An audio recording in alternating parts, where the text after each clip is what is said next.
Envy? Balaram was a woodcutter who lived in India many years ago. He was a quiet, hard-working man, but with a large family to support, life was not at all easy, and often it was difficult to provide even one meal each day for his family. One morning, after several days of heavy rain, when work had been impossible, he set out into the forest, determined to cut a lot of wood. Before he could start work, down came the rain, and poor Balaram had to take shelter under a tree. There he sat, wet and shivering, waiting for the rain to stop. But the rain came down heavier and heavier, and Balaram realized with a sinking feeling that once again he would not be able to earn any money, and this morning the children looked so hungry. After waiting for several hours, Balaram decided to go home. As he made his way through the forest, he saw a dilapidated hut. This, he thought, would afford some shelter, and perhaps he could kindle a fire and dry his clothes. The hut was in a sorry state, but at least it was fairly dry. Looking around in the gloomy light for something to start a fire, Balaram saw what looked like a beam of timber propped up in one corner. This is indeed lucky, thought Balaram, as that piece of timber will make a fine bundle of dry wood to sell. As Balaram lifted his axe to split this beam of wood, a strange light filled the hut, and Balaram was surprised to see that the beam of wood was actually an ancient carved figure. At the same time, a voice came from the figure. "Would you commit sacrilege by destroying the image of the goddess Durga?" Balaram, scared and shaken, fell on his knees and in an imploring voice cried, "I meant no harm. I thought this to be an old piece of timber, which I could cut up in order to buy food for my family." "Do not despair, my son," the voice said. "Your family will not starve. Do as I say. Go home and put a large pot on the fire, and as you do so, say the name Goddess Durga 3 times, and food you will have in plenty."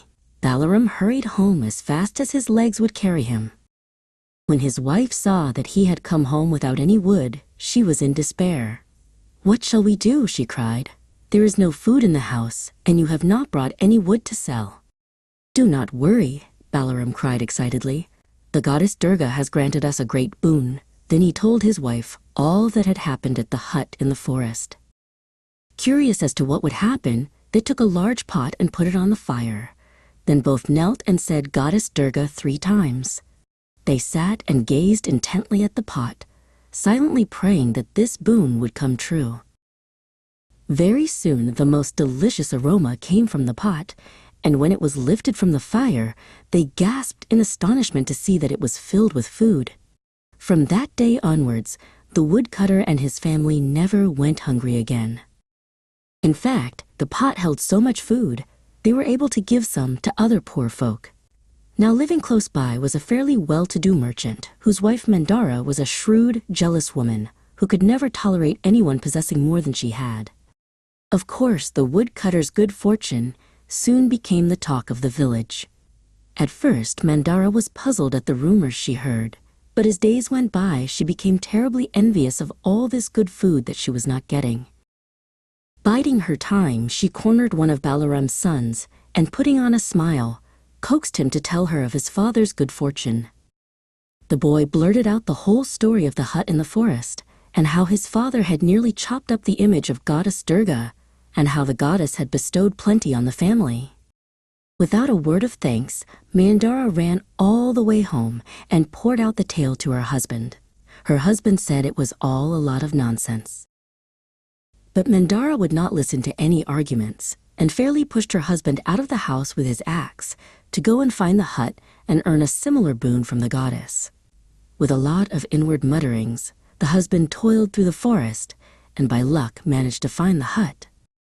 When he went inside, he decided not to waste time and lifted his axe high to give the carved wood a good solid blow. But as he lifted the axe, there was a vivid flash of lightning, the earth trembled, and the man fell to the ground, his body racked with pain. A terrible voice smote the air. "For your wickedness, so you shall suffer. Mercy, mercy," moaned the man. "Why do you punish me when you granted a boon to Balaram?" Balaram needed wood in order to feed his family, the voice intoned. But you came here out of greed. I will be merciful, providing you promise one thing. I will do anything, pleaded the man. Then go home, and from this day onwards you will give Balaram's family 1 piece of silver each day, so that they can have good clothing. Now go.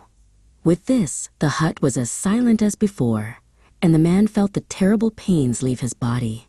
Stumbling to his feet, he was only too glad to get away from the hut. When he arrived home and told his wife the sad story, she moaned long and loud at the thought of giving away money each day. But then greed sometimes gets just rewards.